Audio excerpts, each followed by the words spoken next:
ഈ കേരളത്തിൽ മാവോയിസ്റ്റുകളുടെ സാന്നിധ്യം പലയിടങ്ങളിലും ഉണ്ട്. അപ്പം ഇന്ന് പുലർച്ചെ എറണാകുളത്ത് മുരളി കണ്ണമ്പിള്ളിയുടെ വീട്ടിലെത്തി എൻ ഐ ആണ് വന്നത്.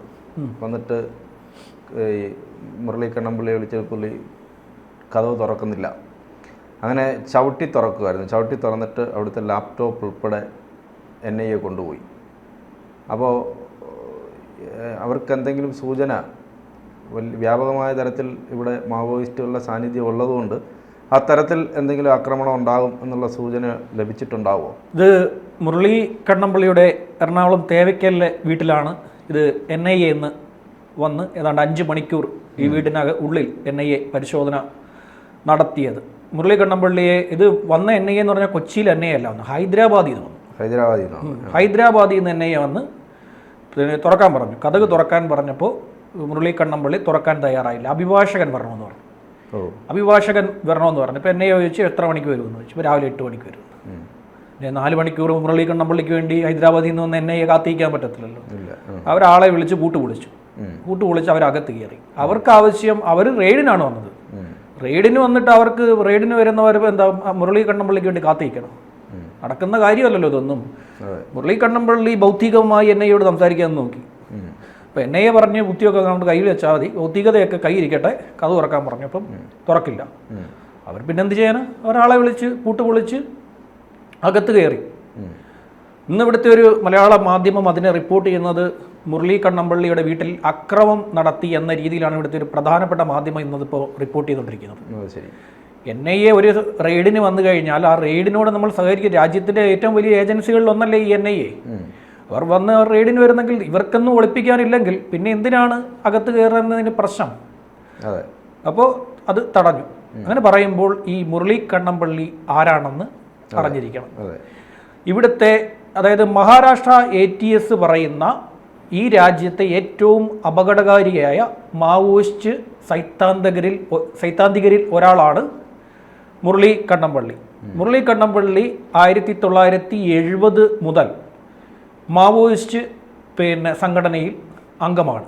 70കളിൽ അദ്ദേഹം RECയിൽ പഠിക്കുന്ന സമയം മുതൽ ഈ പറയുന്ന മാവോയിസ്റ്റ് സംഘടനകളുമായിട്ട് ബന്ധം പുലർത്തുകയും 76 കായണ്ണ പോലീസ് സ്റ്റേഷൻ ആക്രമണ കേസിലോടുകൂടി ഈ പറയുന്ന രാജ്യത്തെ ഏജൻസികൾ നോട്ടമിട്ട ഒരാളുമാണ് ഈ മുരളി കണ്ണമ്പിള്ളി. അദ്ദേഹം ആസ്ട്രേലിയൻ കമ്മീഷണറായിരുന്ന കരുണാകര മേനോൻ്റെ മകനാണ്. അങ്ങനെ ഒരു മനുഷ്യൻ്റെ മകനായിട്ടുള്ള മുരളി കണ്ണമ്പിള്ളിക്ക് രാജ്യവിരുദ്ധ താല്പര്യങ്ങളുണ്ട് എന്നാണ് മഹാരാഷ്ട്ര ATS പലതവണ പറഞ്ഞത്. 2015 വരെ ഈ മുരളി കണ്ണമ്പിള്ളി ഏതാണ്ട് 40 വർഷം ഒളിവിലായിരുന്നു. ഒളിവിൽ കഴിയുന്ന മുരളി കണ്ണമ്പിള്ളിയെ 2015 മഹാരാഷ്ട്രയുടെ ATS പൂണെയിൽ നിന്ന് പിടികൂടിയത്. അപ്പോൾ അവിടുത്തെ ഫ്ലാറ്റിൽ ആയിരുന്നു അദ്ദേഹത്തിൻ്റെ താമസം, പേരൊക്കെ മാറ്റി താമസിക്കുകയായിരുന്നു. അങ്ങനെ ഇരിക്കുമ്പോൾ മഹാരാഷ്ട്ര ATS പിടികൂടുകയും ഇദ്ദേഹത്തെ ഏർവാഡ ജയിലിൽ അടയ്ക്കുകയും ചെയ്തു. അവിടെ അദ്ദേഹം 2019 വരെ ജയിലിൽ കിടന്നു. ATS ഇദ്ദേഹത്തിൻ്റെ ജാമ്യാപേക്ഷ പലതവണ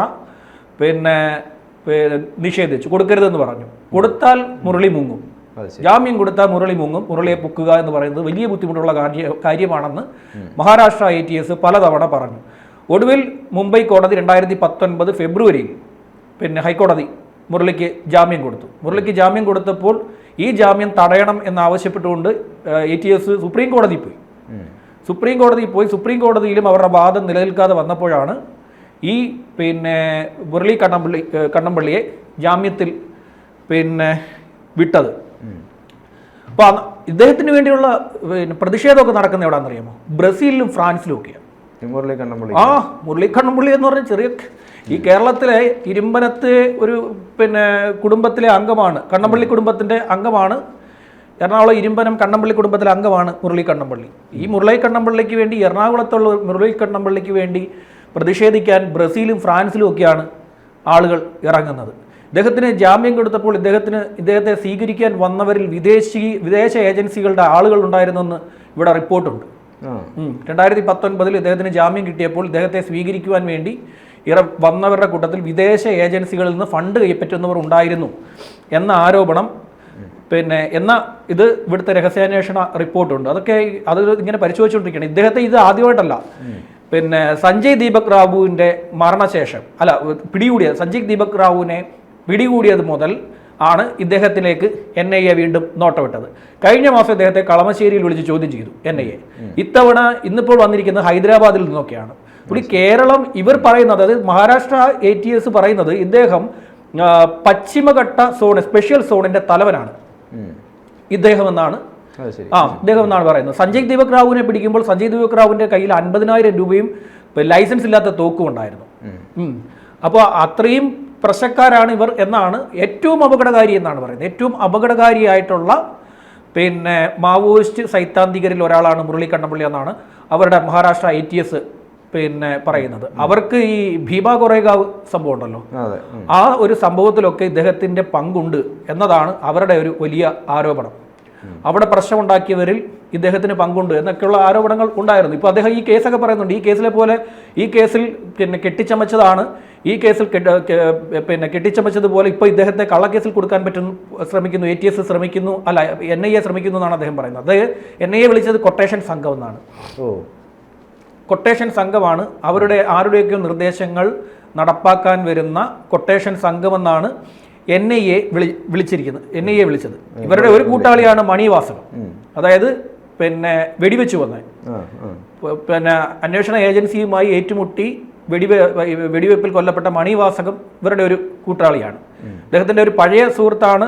അദ്ദേഹത്തിന്റെ എടുത്തു പറയാൻ പറ്റുന്ന ഒരു സുഹൃത്ത് അദ്ദേഹത്തിന്റെ രാജനാണ്. രാജൻ, അതായത് അടിയന്തരാവസ്ഥക്കാലത്ത് പോലീസ് ഉരുട്ടി കൊലപ്പെടുത്തിയ രാജൻ ഇദ്ദേഹത്തിന്റെ അടുത്ത ഒരു സുഹൃത്തുക്കളിൽ ഒരാളാണ്. ഇദ്ദേഹം CPIML-ലുമായിട്ട് പിന്നെ ദീർഘകാലമായി പിന്നെ പ്രവർത്തിക്കുന്നുണ്ട് എന്നുള്ളതാണ് പറയുന്നത്. ഇപ്പം ഇദ്ദേഹം പറയുന്നത് ഞാൻ രാജ്യവിരുദ്ധ പ്രവർത്തനങ്ങളോ മാവോയിസ്റ്റ് അല്ലെങ്കിൽ ഇങ്ങനെ രാജ്യവിരുദ്ധ പ്രവർത്തനങ്ങളൊന്നും നമ്മൾ നടത്തുന്നില്ല.